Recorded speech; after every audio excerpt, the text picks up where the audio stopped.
Hélio was in the leading edge of everything.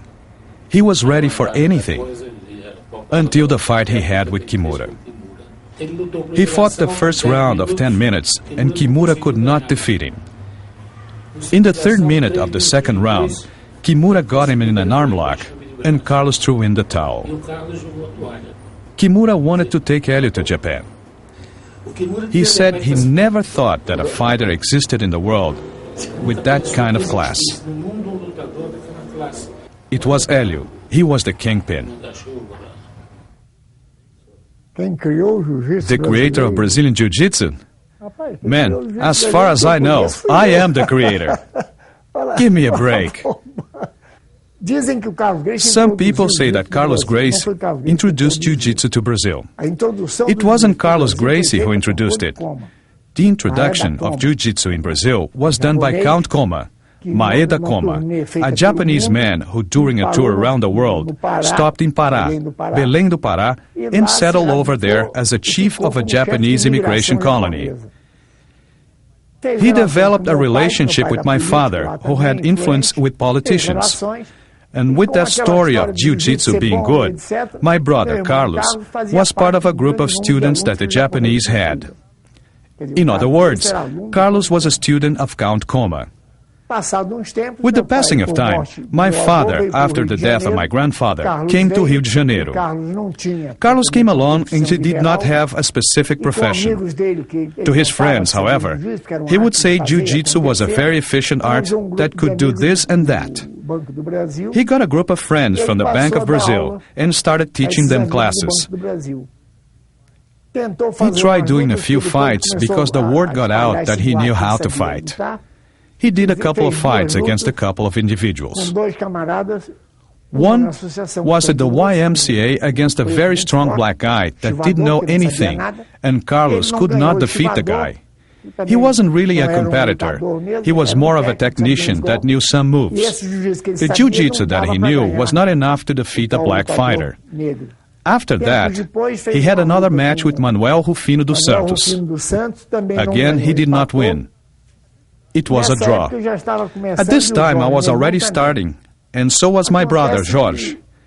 He decided to get Carlos out of the fighting business because the jiu-jitsu that he knew was not up to date. I did not know much, and they did not teach me. I used to sit and watch Carlos teaching class. I used to have a problem with vertigo and ended up getting out of school because I would faint every day. There was a big confusion. I convinced my mother to let me stop studying. Then, for lack of something to do, I would watch my brother teach class. I did not have a special motivation to teach classes, nor thought that Jiu-Jitsu was what it is today. And with this, after a year and a half, I became a little parrot. I knew everything by heart, not only the questions, but also the answers, the advice he would give, etc. As a matter of fact, I must tell you, Carlos was like a second father to me because my father had separated from my mother and went to São Paulo, and I, at 13 years old, went to live with Carlos. From 13 to 16, watching him teach classes, I learned the jiu-jitsu stuff, the things he used to say, etc. I was never too excited about the moves because the things I saw were not of major importance for me, but I memorized everything. One fine day, he was late for a class and a student arrived, the director of the Bank of Brazil, and I said, "Look, Dr. Mario, Carlos is not here. Would you like me to teach you a class? Go through the program?" And he said, "Sure, let's go play." When Carlos arrived, Mario said, "I already had a class. You don't have to apologize. From now on, if you don't mind, I'm going to have classes with Hélio." Carlos was not much of a hard worker. Actually, he liked the idea because there was one less student he had to teach. So I started teaching for him. He started giving me his students, and in the end, he wasn't teaching anymore. I had a problem. As a matter of fact, more than one problem. First, I knew everything by heart. I knew how to explain and say the words, but I didn't feel comfortable doing the moves because I could not adapt to the way he was applying the techniques. So I started to adapt jiu-jitsu to me. creating a jiu-jitsu that was a little different. Better yet, a lot different.